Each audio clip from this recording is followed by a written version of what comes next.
Okay, good afternoon, everybody. Thank you for making the effort to come along here today, out to Lisburn on a cold day, but it is an important time in the history of our nation that we are there. So we're here today not as a protest, we're here today to plea with Robbie Butler, MLA. We're here pleading for him to change his position on a bill that he has voted in favour for now twice in the Northern Ireland Assembly. So there is a bill at the minute in the Assembly, it is called the Abortion Services Safe Access Zone Bills, that is going to seek to criminalise influence. And specifically, it wants to criminalise influence when it may affect somebody going into an abortion clinic. Among the things that this criminalises is prayer, the offer of support, the preaching of the gospel. It criminalises handing out tracts. It criminalises anything that could be seen as a pro-Christian stance. Now, Claire Bailey, when she brought this bill, was keen to talk about harassment and harassment that is happening, but what evidence is there of harassment? Absolutely none. The evidence that she gave was either old, it was biased, or indeed in certain cases it was completely made up. But the main aim of this bill is to do two things. The main aim is to criminalise Christians, and the second one is to remove life-affirming voices from anywhere within 100 metres up to 250 metres of a place where abortions are being carried out. Now, Claire Bailey could have, if she wanted to, duplicate the bill that currently exists, or the zones that currently exist in Ealing and London, where all opinion on abortion is banned from public, but she has deliberately chosen not to. And why? Well, the thing she doesn't want to do when she brings this bill is criminalise her own friend. Claire Bailey is the most pro-abortion MLA in the whole of the Assembly.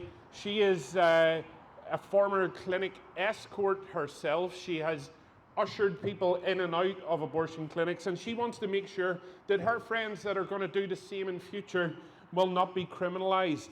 Last Wednesday, as Stormont voted on this bill, Alliance for Choice, the pro-abortion advocacy group, were launching an abortion doulas project.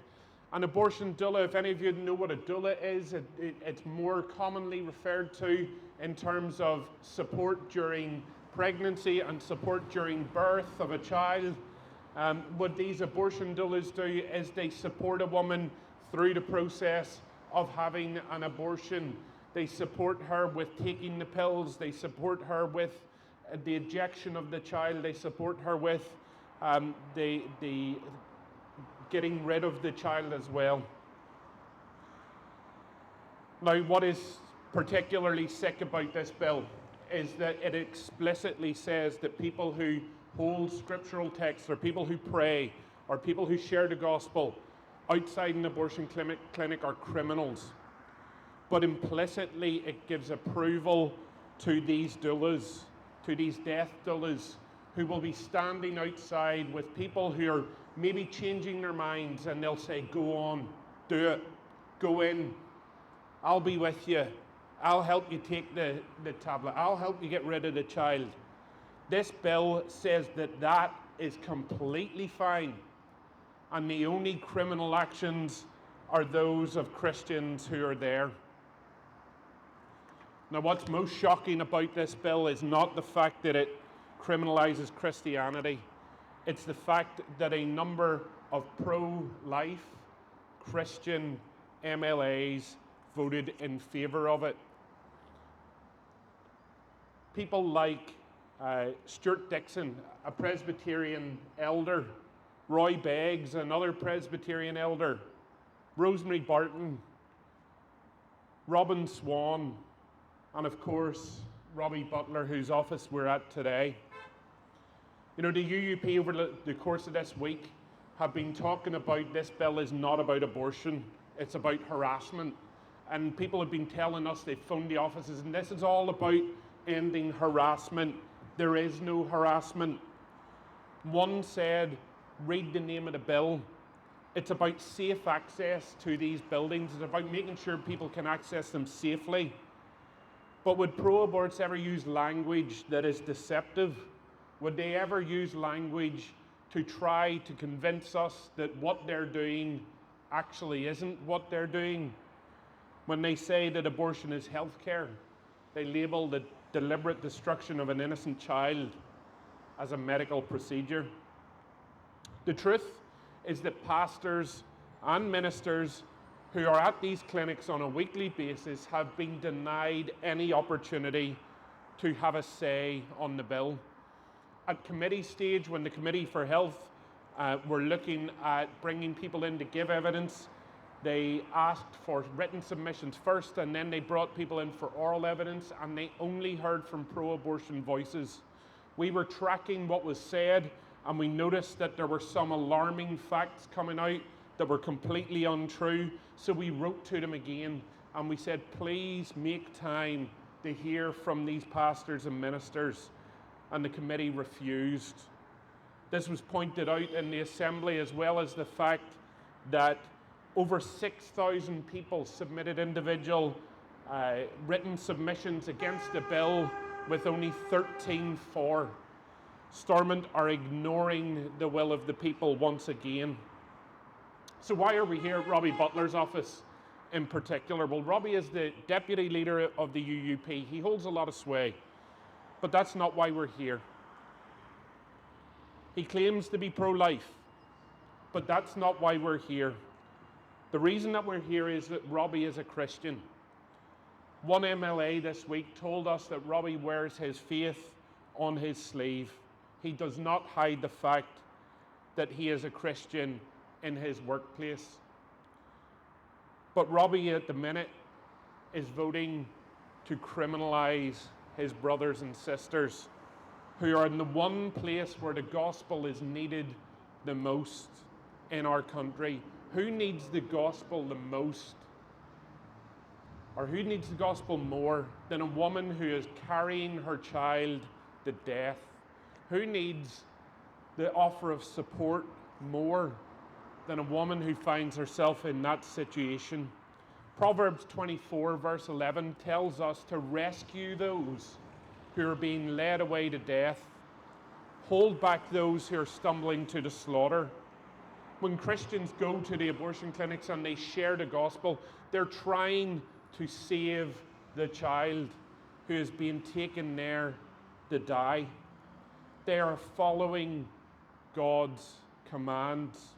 And isn't that what Scripture tells us that we're to do? We're to follow God's commands. Even when men dictate that we should do other things, first and foremost, we are to obey God. In Acts 5, whenever Peter and the apostles were arrested for preaching the gospel in Jerusalem, they were thrown in prison, and the High Council came together the next day to hold a trial. They went to get the men out of prison, and they were gone. And they were all sitting around. They were probably thinking, oh no, well, they'll be long gone by now. But a head pops around the door and says they're sitting in the temple and they're preaching again. Caiaphas, the high priest, brought them to the council, and he said to them, did we not command you, strictly command you, not to preach in this man's name? And Peter's response was beautifully simple. We must obey God rather than men. If this bill becomes law, we still must obey God rather than men. And this work will continue. But the bill doesn't have to become law. Because when Peter says that we must obey God rather than men, that doesn't just apply to the law. It applies in our workplace. It applies in our homes. It applies in our friendship groups. That when people try to influence us to do things that are contrary to God's commandments and contrary to God's laws, we must ignore them and do what God commands. Robbie Butler can stop this bill. He can stop it. And the way that he can stop it is to sign a petition of concern. If Robbie signs the petition of concern, the bill will fall. And if he doesn't, it will become law. He is faced with a simple choice. Does he obey Doug, the party leader? Does he obey Doug's commands to vote in favour of this bill? Does he obey Doug's commands to not sign a petition of concern? Or does he obey God? Does he obey God when Jesus said to his disciples just before he ascended, go into all the nations? He didn't say to go into the part you're allowed to. We go to all the nations and we go to the places where it's needed, and at the abortion clinics it is needed more than anywhere else in this country. So we're here today to plead with Robbie Butler. We're pleading, Robbie, that you obey God and defy Doug, that you sign the petition of concern, that you listen to Christians who are telling you what is happening at these clinics, that you listen to what will happen to them should you continue to go on. But most of all, we're not pleading for ourselves, because there are consequences to disobedience to God. In Isaiah chapter 10, in verse 1, God says, woe to those who decree iniquitous decrees. The word woe in this context means a curse on those who decree iniquitous decrees. And he goes on throughout the rest of verse 1 and 2 to talk about iniquitous decrees being decrees that deny people of their right, that cause destruction, and that leave the fatherless the prey of the wicked. This bill helps deny children the right to life because it ensures that nobody is there to save them. And it makes these children the prey of those who want to destroy and those who want to influence people to kill their own child. So Robbie, we're calling on you this week to step up and obey God, to sign the petition of concern, to take a stand. It's not going to be a popular one, but it's a decision between annoying Doug Beattie and annoying God. And I know which one I would rather be on the end of. So Robbie, we're calling on you, sign the petition of concern. Listen to the Christians. We are willing this week to set up meetings for you, to hear from them, from pastors and ministers who are at the clinics,